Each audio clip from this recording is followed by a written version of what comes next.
প্রিয় শিক্ষার্থীরা, আশা করি তোমরা সবাই নিরাপদে আছো। আমরা সবাই এতদিনে বুঝতে পেরেছি যে কোভিড-19কে সাথে নিয়েই আমাদের চলতে হবে। শারীরিক এবং মানসিকভাবে সুস্থ থেকে আমাদের স্বাভাবিক কাজগুলো চালিয়ে নিয়ে যেতে হবে। তোমরা যাতে তোমাদের পড়াশোনাটার মধ্যে একটা স্বাভাবিক গতি পাও, এই জন্য আমরা আমাদের অনলাইন ক্লাসগুলো সাজিয়েছি। আমি আমার ক্লাসে তোমাদের স্বাগত জানাই। আমি পল্লবী দে, প্রভাষক, অর্থনীতি বিভাগ, ঢাকা কলেজ, ঢাকা।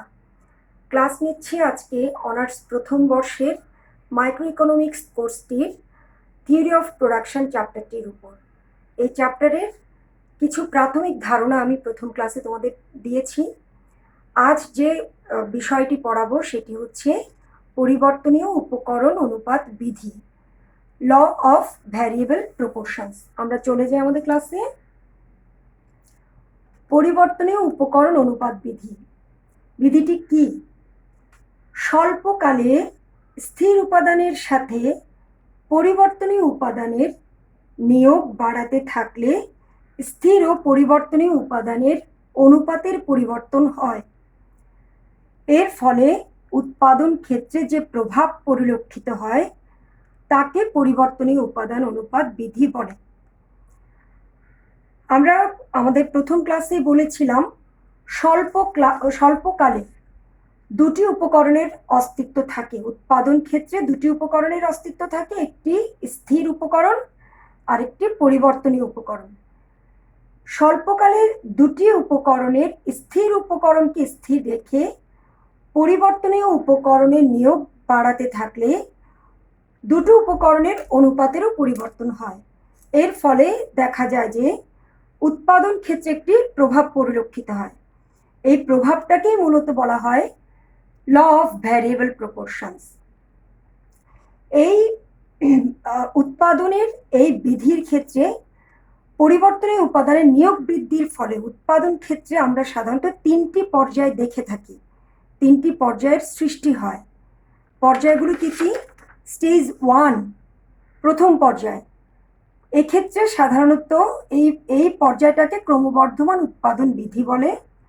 দ্বিতীয় পর্যায় বা স্টেজ 2, এটাকে বলা হয় ক্রমহ্রাসমান প্রান্তিক উৎপাদন বিধি। তৃতীয় পর্যায়ে স্টেজ 3, এটাকে বলা হয় নাবোধক উৎপাদন বিধি, অর্থাৎ ল অফ নেগেটিভ রিটার্নস। এই তিনটি পর্যায়ের সৃষ্টি হয়।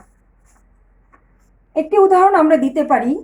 যদি একজন কৃষক, ধরে নিলাম একজন কৃষক, তার 1 খণ্ড জমি আছে, সে 1 খণ্ড জমিতে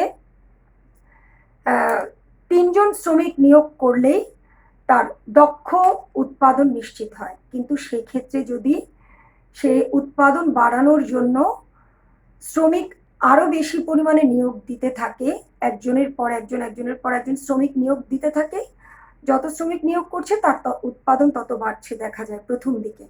কিন্তু এক পর্যায়ে গিয়ে উৎপাদন ক্রমবর্ধমান হারে বাড়ছে না, উৎপাদন ক্রমহ্রাসমান হারে বাড়ছে। আবার আরেক পর্যায়ে গিয়ে দেখা যায় যে টোটাল উৎপাদনটাই ক্রমহ্রাসমান হয়ে যাচ্ছে। এই যে তিনটি প্রভাব, এই তিনটি প্রভাবকে আমি এখানে দেখিয়েছি। এই পরিবর্তনীয় উপকরণ অনুপাত বিধি ব্যাখ্যা করার সময় কিছু অনুমিত শর্ত ধরে নেওয়া হয়। অনুমিত শর্তগুলো কি কি? অর্থাৎ এই অ্যাজাম্পশনগুলোর উপর ভিত্তি করেই এই বিধিটা ব্যাখ্যা করা হয়েছে। অ্যাজাম্পশনগুলো কি কি? স্বল্পকাল বিবেচ্য, অর্থাৎ এই উৎপাদন বিধিতে অবশ্যই এটি স্বল্পকাল বিবেচ্য হবে। স্বল্পকালে স্থির উপাদান এবং পরিবর্তনীয় উপাদানের অস্তিত্ব থাকে আমরা জানি। উৎপাদন কলা কৌশল স্থির, অর্থাৎ একজন উৎপাদনকারী যে কৌশল অবলম্বন করবে উৎপাদন ক্ষেত্রে প্রথম থেকে শেষ পর্যন্ত সেই কৌশলই স্থির থাকতে হবে। কোনো প্রযুক্তি বা কোনো কলা কৌশল চেঞ্জ করা যাবে না। শুধুমাত্র একটি উপকরণ পরিবর্তনশীল, অর্থাৎ আমরা জানি উৎপাদনের অনেকগুলো উপকরণ আছে। 5টি উপকরণ আমরা গত ক্লাসে দেখেছি। 5টি উপকরণের 4টি উপকরণই স্থির থাকবে, শুধু একটি উপকরণ পরিবর্তনশীল হবে। 4 নম্বর হচ্ছে উপকরণের অনুপাতও পরিবর্তনশীল। যদি স্থির উপাদানের সাথে পরিবর্তনশীল উপকরণের নিয়োগ বাড়াতে থাকে এর অনুপাতও পরিবর্তনশীল হয়ে যায়। তো আমরা চলে যাই এর পরবর্তী ধাপে।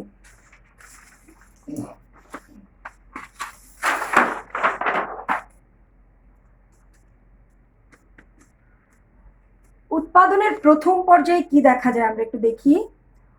প্রথম দিকে পরিবর্তনীয় উপকরণ আমরা ধরেছি শ্রমকে যদি শ্রমের নিয়োগ যদি বাড়তে থাকে তাহলে মোট উৎপাদনও ক্রমহ্রাসমান হারে বাড়ে, গড় ও প্রান্তিক উৎপাদনও বাড়ে, তবে গড় উৎপাদনের চেয়ে প্রান্তিক উৎপাদন বেশি হারে বাড়ে। আমি সেটা এখানে একটু সিম্বলিক আকারে তোমাদেরকে বোঝাতে চেষ্টা করেছি। শ্রমিক যত বাড়ানো হয়, শ্রমিক যত নিয়োগ করা হয়, যেহেতু অন্যান্য উপকরণ স্থির আছে, ল্যান্ড, ক্যাপিটাল, হ্যাঁ, প্রযুক্তি, এগুলো সবই যদি স্থির থাকে, শুধু শ্রম নিয়োগ করা হলে শ্রম যত নিয়োগ করা হবে মোট উৎপাদন প্রথম দিকে ক্রমবর্ধমান হারে বাড়বে, সাথে গড় উৎপাদন এবং প্রান্তিক উৎপাদনও বাড়বে, এবং এই যে প্রান্তিক উৎপাদন বৃদ্ধির হার গড় উৎপাদন বৃদ্ধির হারের চাইতে বেশি হবে। দ্বিতীয় পর্যায়ে আমরা কি দেখতে পাই, পরিবর্তনীয় উপকরণের নিয়োগ আরো বাড়াতে থাকলে মোট উৎপাদন ক্রমহ্রাসমান হারে বাড়ে।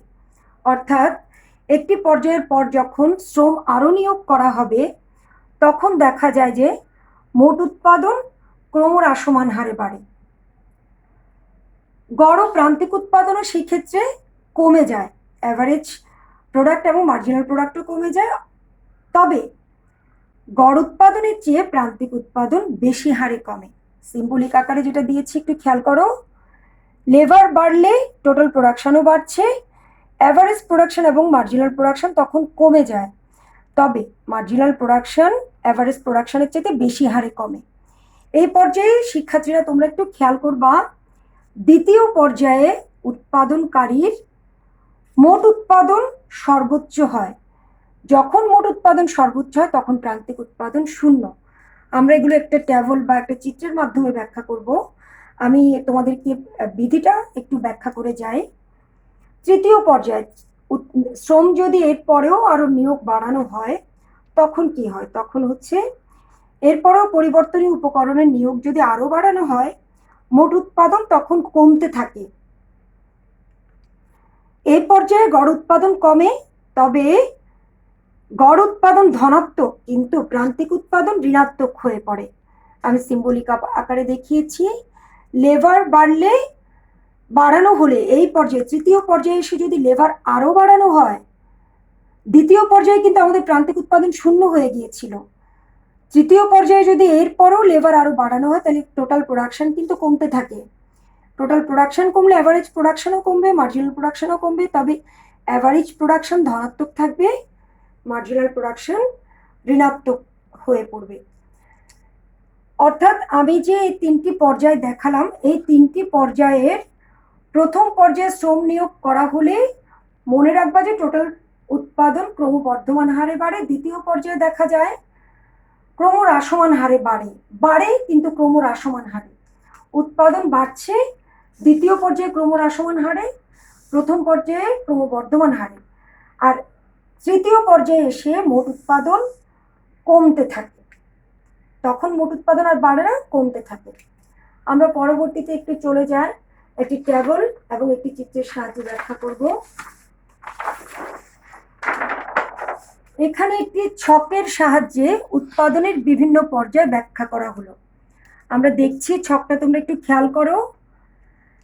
এখানে আমি দেখিয়েছি এটা প্রথম পর্যায়। প্রথম পর্যায়ে এই যে স্থির উপকরণটা স্থির আছে, ধরে নিলাম ওই যে আমি যে উদাহরণ দিয়েছি একজন কৃষকের ল্যান্ড, একখণ্ড জমি, সেটা স্থির, সে শ্রম নিয়োগ করছে উৎপাদন বাড়ানোর জন্য।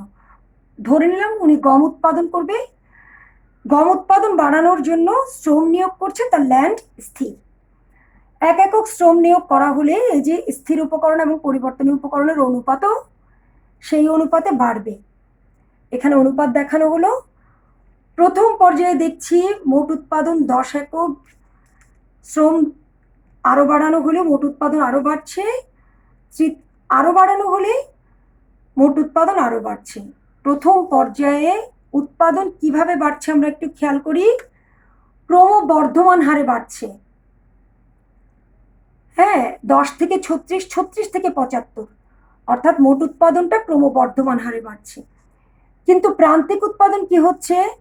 প্রান্তিক উৎপাদনও বাড়ছে, গড় উৎপাদনও বাড়ছে, প্রান্তিক উৎপাদনও বাড়ছে। তবে গড় উৎপাদনের চাইতে প্রান্তিক উৎপাদন আমরা দেখছি বেশি হারে বাড়ছে। দেখো 10, 18, 25, 10, 26, 39, প্রান্তিক উৎপাদনটা প্রথম পর্যায়ে বেশি হারে বাড়ছে। দ্বিতীয় পর্যায়ে কি ঘটছে? স্থির উপকরণ স্থির আছে, পরিবর্তনশীল উপকরণকে যদি, অর্থাৎ শ্রমকে যদি আরো শ্রম নিয়োগ করা হয়, তখন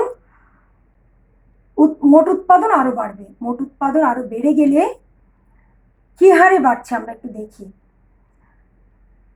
4 একক শ্রম নিয়োগে মোট উৎপাদন 100, 5 একক শ্রম নিয়োগে মোট উৎপাদন 115, 15 একক বাড়লো। 6 একক শ্রম নিয়োগে মোট উৎপাদন 124, অর্থাৎ 9 একক বাড়লো। এদিকে 15, এদিকে 9। আরো উপকরণ নিয়োগ করলে উৎপাদন তখন, মোট উৎপাদন তখন 0 হয়ে যায়। মোট উৎপাদন তখন বাড়ে, তবে শূন্য হারে, অর্থাৎ ক্রমান্বয়ে কমে আসছে উৎপাদন। এক্ষেত্রে উৎপাদন কি হচ্ছে? ক্রমান্বয়ে কমে আসছে। তাহলে সেকেন্ড পর্যায়ে ক্রমহ্রাসমান হারে বাড়ছে, উৎপাদন বাড়ছে ক্রমহ্রাসমান হারে। এক্ষেত্রে অ্যাভারেজ প্রোডাকশনও কমছে, মার্জিনাল প্রোডাকশনও কমছে, তবে মার্জিনাল প্রোডাকশন অ্যাভারেজ প্রোডাকশনের চাইতে বেশি হারে কমছে। দেখো এক পর্যায়ে এখানে আমি এটাকে একটু ইন্ডিকেট করি। এখানে দেখো মার্জিনাল প্রোডাকশন শূন্য হয়ে গেছে কখন? যখন টোটাল প্রোডাকশন সর্বোচ্চ 124, তাহলে ওই কৃষকের 7 একক শ্রম নিয়োগের ফলে টোটাল প্রোডাকশন হয় 124, তখন মার্জিনাল প্রোডাকশন শূন্য, অর্থাৎ এই উৎপাদনে এখানে তার সর্বোচ্চ উৎপাদন হয়। এরপরও যদি নিয়োগকারী আরো শ্রম নিয়োগ করে, তখন কি অবস্থা দাঁড়ায়? তখন মোট উৎপাদন কমতে থাকে, তখন আর মোট উৎপাদন বাড়ে না, তখন কমতে থাকে।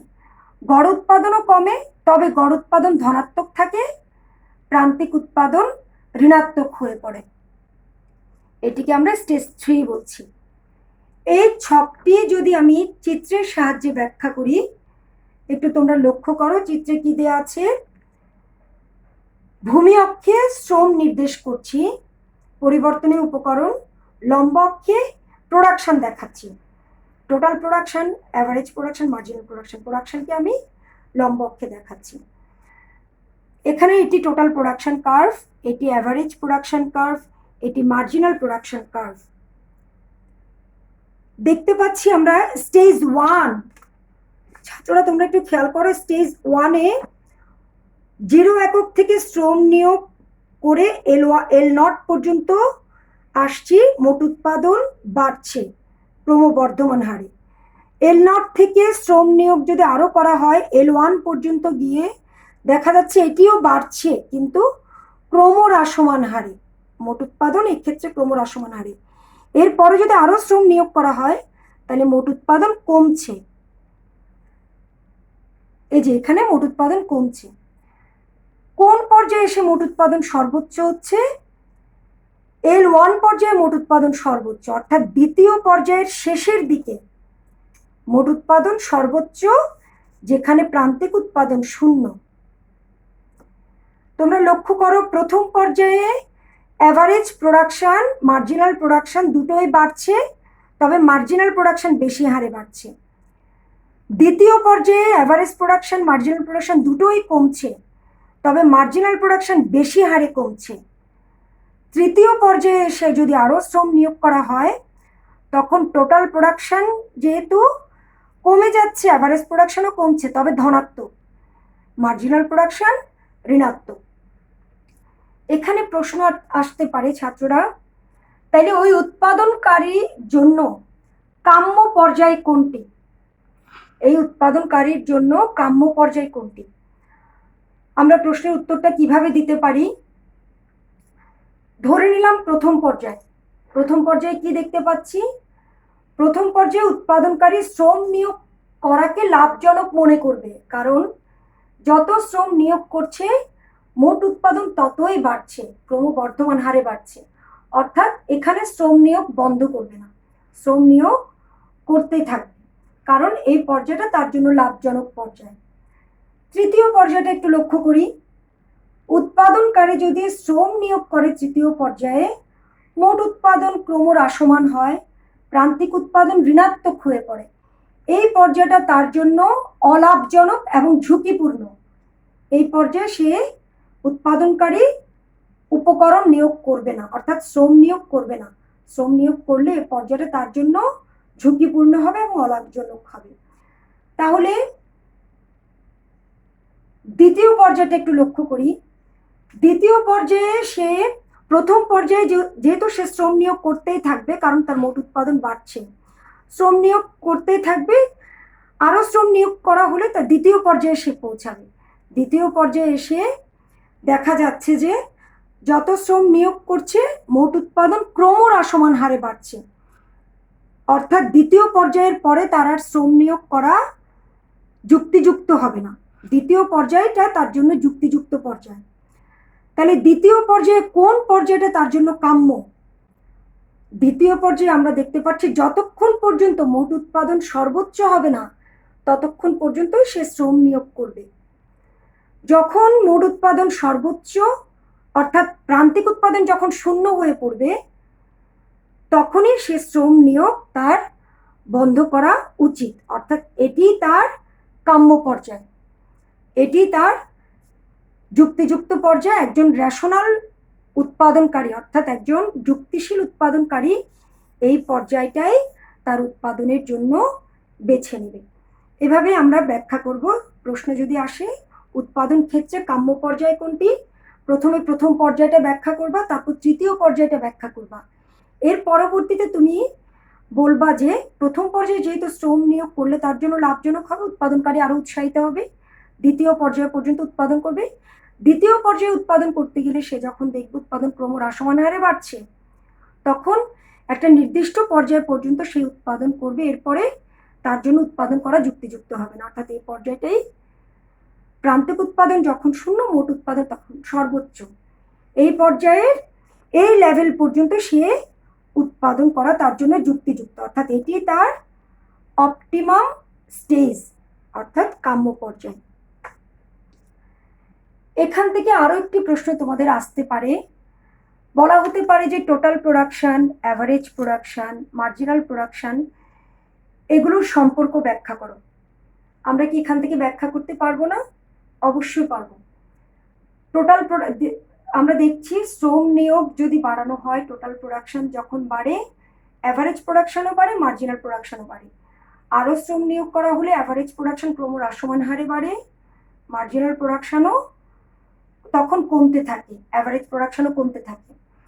আরো শ্রম নিয়োগ করা হলে তখন টোটাল প্রোডাকশন হ্রাস পেতে থাকে, অ্যাভারেজ প্রোডাকশন এবং মার্জিনাল প্রোডাকশনও হ্রাস পায়, তবে অ্যাভারেজ প্রোডাকশন ধনাত্মক হয়, মার্জিনাল প্রোডাকশন ঋণাত্মক হয়। আমরা এখান থেকেও সে ব্যাখ্যাটা করতে পারি। অর্থাৎ আজকের ক্লাসে আমরা একটিকে ব্যাখ্যা করে, একটি উপকরণ বিধিকে ব্যাখ্যা করে আমরা তিনটি প্রশ্নের আনসার দিতে পারি। একটি হচ্ছে পরিবর্তনীয় উপকরণ অনুপাত বিধি কি, এটি ব্যাখ্যা করো। দ্বিতীয়টি হচ্ছে total production, average production, marginal production কি, এর মধ্যে সম্পর্ক কি, ব্যাখ্যা করো। আরেকটি ব্যাখ্যা করতে পারি, সেটা হচ্ছে উৎপাদনের কাম্য পর্যায় কোনটি, একজন যুক্তিযুক্ত বা যুক্তিশীল উৎপাদনকারী কোন পর্যায়ে সে উৎপাদন করবে, দ্বিতীয় পর্যায়ে সে উৎপাদন করবে, আমরা ব্যাখ্যা করতে পারি। তোমাদের জন্য ক্লাস আজকে এটুকুই ছিল। আগামী ক্লাসে আমরা সমউৎপাদন রেখা কি, সমউৎপাদন রেখার বৈশিষ্ট্যগুলো কি কি, এগুলো আলোচনা করব।